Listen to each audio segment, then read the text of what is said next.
Let's talk about the awful Phillies bullpen.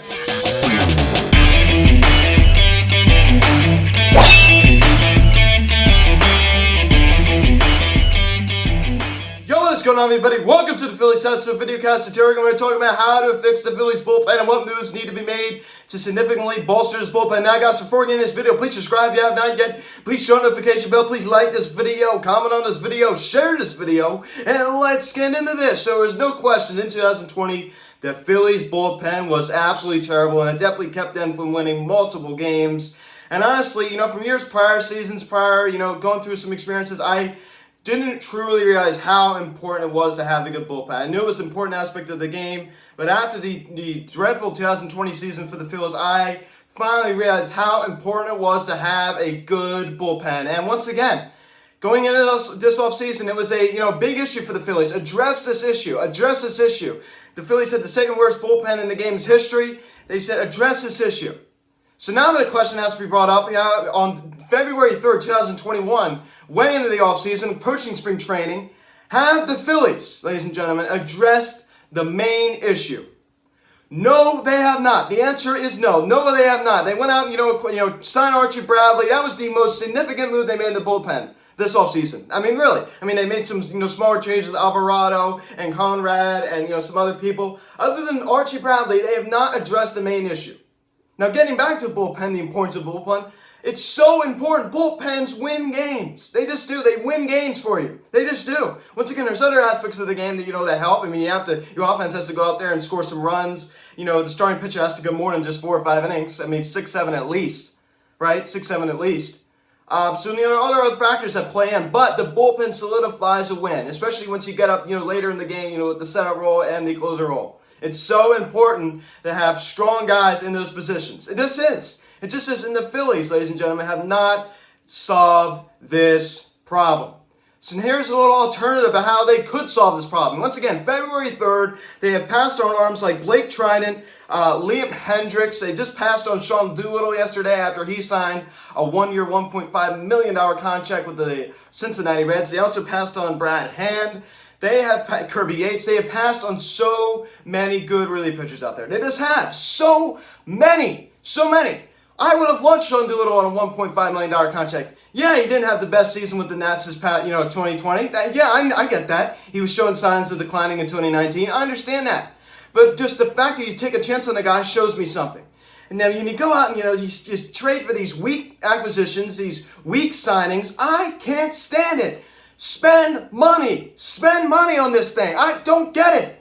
It was the worst bull I've ever seen. And you just totally ignore it. You're going to stack up on offense. And I'm not here to make a rant about how they've ignored this main issue. I'm not. This title of this video is, how can the Phillies significantly improve their bullpen? How can they improve this bullpen? How can they make it work? This is not a rant as to why they have not improved this bullpen. It's a how they can improve this bullpen.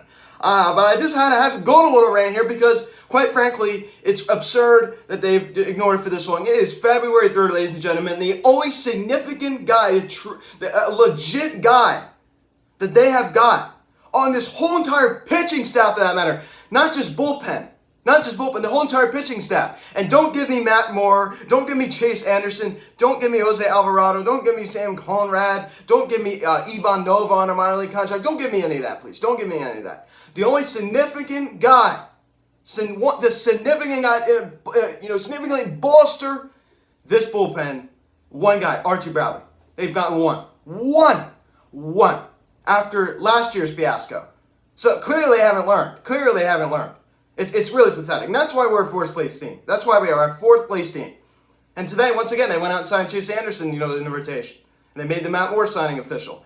Big deal. I'm glad we don't have to see Vinny Vila in that rotation. That's a separate video coming, probably on Sunday. I'll talk a little bit about that. But once again, there are some names still out there, though. There is still a little bit of hope, and I think that this is a scenario, the path the Phillies could take a little bit. And if you go look at their current bullpen right now, they have guys like Hector Neris, Jose Alvarado, new acquisition. Sam Conrad is going to be in there. So they have, and once again, with the signing of Archie Bradley, what's that's going to do for a bullpen? It's going to be huge. Once again, I criticized the Phillies about, not addressing this main issue, but the signing of Archie Bradley is very, very important. I'm glad that they did it. You got guys like David Hale in there as well. And once again, Sir Anthony Dominguez, stop winning that for Sir Anthony Dominguez. It's ridiculous. I mean, we've had this guy for I don't know how long. He clearly has not, lived out his potential. Of course, he's always hurt. And even when he was good, he just was really inconsistent. He was throwing out his arm. He was just wearing himself out. Once again, this guy has a lot of potential. Potential means nothing, but he's been a disappointment. Injury after injury. He's had this horrible injury, and he won't. If we're lucky, we'll get him back at the end of this year. Stop waiting around for this guy. I'm so tired of him. As I said, David Hale in there as well. And it's going to be interesting with the signing of Chase Anderson today to see if they put Spencer Howard to the bullpen or send him down to AAA. So that could play a factor if you see Spencer Howard come out of the bullpen. Jojo Romero in there as well, Ramon Rosso, and Vince Velasquez most likely going to be in there as well. So the Phillies bullpen is not good. It is so weak. And thank God that we don't have guys like Brandon Workman, David Phelps, and Heath Heenbury in there anymore. Once again, I'd really be concerned. But honestly, it's not as bad. It's not as bad. Thank God we got rid of those guys. That's good. But this bullpen right now is not as bad as it was at the end of last season. But it's just a tad bit better. It's just a tad bit better. So this is a route the Phillies could take to, try to improve their bullpen. Going out and signing Trevor Rosenthal, who's still available. I think he could work, on a one-year deal. I really do think he could work. He was, good with the San Diego Padres, especially in the postseason. He did his job, for them this past year. I think he could work. I mean, once again, is this the end-all be-all? Is this a Blake Trinan? Is this a Liam Hendricks? No, he is not. No, Rosenthal is not any of those guys. He's just not. He's towards the end of his career. But once again, the Phillies, they put themselves in this position, ladies and gentlemen. They put themselves in this position because they've waited out and they haven't addressed the main issue. It's just infuriating. And once again, I'm really trying hard not to make this video rant about how they haven't addressed the issue. Because when Sean Doolittle signed with the Reds, it just was like, why? Why couldn't the Phillies even try to match that? Sean Doolittle knows this division well. He's with the Nationals. He knows Bryce Harper. There's a connection. And he would have been a great fit. I don't understand why they just keep ignoring this issue year after year after year. I don't get it. And they sign these really cheap options. They just do.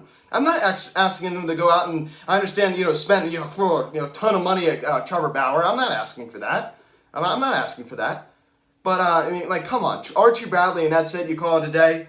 Once again, Trevor Rosenthal could work. I really think he could. I think he'd be good here. I know he could provide a veteran leadership for the younger guys because you look at the Phillies bullpen and our whole entire pitching staff, we have a lot of young guys. We just do. We have a lot of young guys, and I think that Trevor Rosenthal, once again, he doesn't have the worst stuff, and he can provide a good veteran leadership for this team. He just could. I think he'd be good for our bullpen. Honestly, I think I could see it as a potential fit. Alex Klum, another guy that could work for us. And even if you sign some of these guys that I'm saying, it's going to help the bullpen. And honestly, if you can land Trevor Rosenthal, if you can land Trevor Cahill, Alex Klum, and maybe just 2 or 3 of those guys, and it's going to help the bullpen. I won't feel as bad about it if they do that. I honestly think that possibly could work.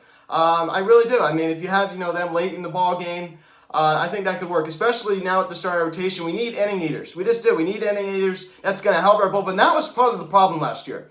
Part of our bullpen woes actually, went back to our starting rotation from guys like, Vince Velasquez going on out there and, only pitching 4 or 5 innings. And then that meant, and Spencer Howard too, I know he didn't get many starts, but that led into the bullpen woes of, getting overworked, and Aaron Nola kind of struggled at the end of the year too. That's why you see the bullpen just totally collapse. Hey, the bullpen was already terrible, but yet it was overworked. Now you're going to, this rotation is better than it was at the end of last season. It just is now, because you added Matt Moore and Chase Anderson. Once again, not the best signings. But Vince Velasquez, thank the Lord above that he's not in this rotation anymore. He's most likely going to be in the bullpen. Even in the bullpen, he's not very good. But I think he'd be a decent middle reliever. I really do. I think that's where he's going to be. I think he's going to fit well in that position. Middle reliever. I think that's a perfect role for him. But if you have these guys, coming in, late in the game or anything like that, this is going to make the bullpen better. It just is. And once again, you can bring back Jose Alvarez. He was great. Go out and bring back Blake Parker. He was great. There's 2 guys. Before Alvarez had that season-ending injury, you have 2 guys who did very, very well in 2020 out of the Phillies bullpen. And I think you should bring them back. Call them up, bring them back. I'd feel better about that. Bring those 2 guys back. And then, add, 2 or 3, like a Trevor Rosenthal and, Alex Klum, Trevor Cahill. And this would make the bullpen better than it was last year. It just would. It just would. And once again, you go back to starting rotation, how some of the bullpen problems flow from the starting rotation not pitching enough innings, and we didn't have enough inning eaters in our starting rotation. Once again, that's still a bit of an issue here. I mean, it's not like we have a guy like Rick Porcello in there, a guy who's really going to eat a lot of innings for you, because we don't. We really just don't. Anyway, I think, a guy, I look ahead a little bit with Ken Giles. Ken Giles, he's going to be missed at least, most of 2021, if not all of the season. He's the guy looking forward, in 2022 you could possibly use. Once again, he knows Philadelphia well. He pitched here. He left us after the 2015 season. He was dealt to the Houston Astros. That was a horrible trade when we got Mark Appel and Vince Velasquez. That was an absolute disaster of a trade by Matt Klentak, who really just messed up on that one. I think you can bring him back. Once again, he's not going to help you this year. But looking ahead, he's going to help you in 2022. And let's face it, ladies and gentlemen, we'll be lucky if we make the playoffs this year. That's my opinion. I think we'll be lucky if we make the playoffs this year. So that's another name that could work. That is another name that could work. Also, some potential trades. I heard that Josh Hader. I saw the the Brewers just went out and signed Colton Wong on a 2-year deal. I've been hearing some rumors that they may be shopping Josh Hader, and honestly, I think that's too good to be true. I don't think the Phillies will do it. I know it. I just know the Phillies. The Phillies are just not that kind of team that's going to go out and open up the big. I mean, once again, Dombrowski. He's not afraid of trading away prospects. He's just not. He's not afraid of doing it. So I don't speak too soon. I don't see that happening. But Josh Hader, that would be a dream. That would really be a dream. So there are some potential trades, that also could be in the workings too, and could make sense for the Phillies. But as for the free agent market, honestly, this is, the only valuable options right now, because they've waited so long to address this issue. They've waited so long because as I said, they passed on guys like Blake Tribe and Liam Hendricks. Liam Hendricks, the top reliever around the market, they totally passed on him. Once again, I'm not saying you throw an insane amount of money at these people, but I think Sean Doolittle, once again going back to it, could have worked on a 1-year, $1.5 million contract. I think it could have worked great. I think that would have been a great fit. But Trevor Rosenthal, I think that would be a good fit. I think Alex Colomb would work. I think Trevor Cahill would also work. They make our bullpen better. Honestly, once again, Ken Giles looking ahead in 2022, I think that could work. But as I said, they passed on Kirby Yates. They've really just they've just fell asleep at the wheel here, ladies and gentlemen. They really, really have. You can get all excited about the JT signing. You can get all excited about the DD signing. All you want. Yeah, our offense is good. But let's take a look at the pitching staff. Let's see what they've done with the pitching staff this all season. Oh my goodness gracious. Oh my gosh, they've gotten one significant guy to improve this bullpen. One. So that's a little bit concerning. I'm just going to say that. And I do get a little bit tired of, people, overreacting about, once again, Jose Alvarado, he has the potential to be very, very good. If he could replicate what he did in 2018, I'd be feeling very, very good. I think that's not a bad pickup. But once again, he's not on the level of Archie Bradley. Even Archie Bradley, he's not elite. He's not elite. He's very, very good. He is very, very good. But he's not elite. Yeah, guys, thank you so much for watching this video. Please subscribe if you have not yet. Please turn on the notification bell. Please like this video, comment on this video, share this video. Check out the social media link in the description section at Phillies House of Instagram or on Fanatics Instagram. Call or text 267-225-3392.